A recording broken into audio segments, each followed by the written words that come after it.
What does Mental Health Day mean to you? It's an opportunity to bring awareness to the world, I suppose, that mental health matters, that we all have one, and that it's okay to struggle. I think the more awareness that's brought on it, it takes the stigma away, and it just encourages people to come out and say, do you know what, I'm actually not okay today. What are 3 questions to ask yourself on a daily basis to stay on top of your mental wellness? Prioritise. Have I structured and prioritised my day? Have I made a plan of everything that needs to be done today? The second question I always ask myself is there any negative or triggering environments or people that I need to avoid today? And the last question I always make sure I ask is, have I allocated time for myself? Whether it's 10 minutes to do a grounded meditation, 10 minutes out in the fresh air, I always prioritise making time for myself. What are your top tips to maintain a positive mindset? When you gossip, it hurts 3 people. It hurts myself, it hurts you, and it hurts the person that we're gossiping about. So no gossiping. My second tip for positive thoughts is accept that you're gonna fail. Learn to laugh at yourself and just enjoy the mistakes and enjoy the learning that comes with failing sometimes. And my third tip is let it go. Whatever it is, whatever was said, whatever was done, just let it go with love, move on. What are some techniques that you might use to let it go?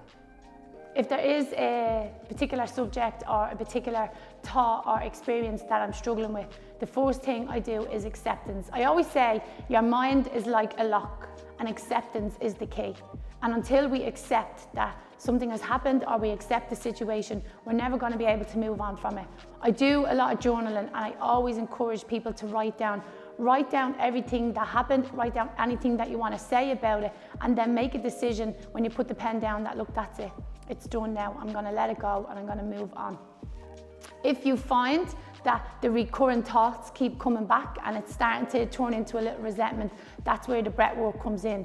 So sit, breathe, and just allow the thoughts to come in. Don't fight with it, and then let them float back out.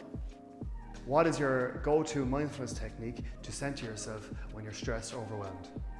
So what I do, if I'm indoors, I sit, I place my feet on the floor, I sit up nice and tall, and I just relax. I let go of any tension in my arms, and then I start to focus on my breath.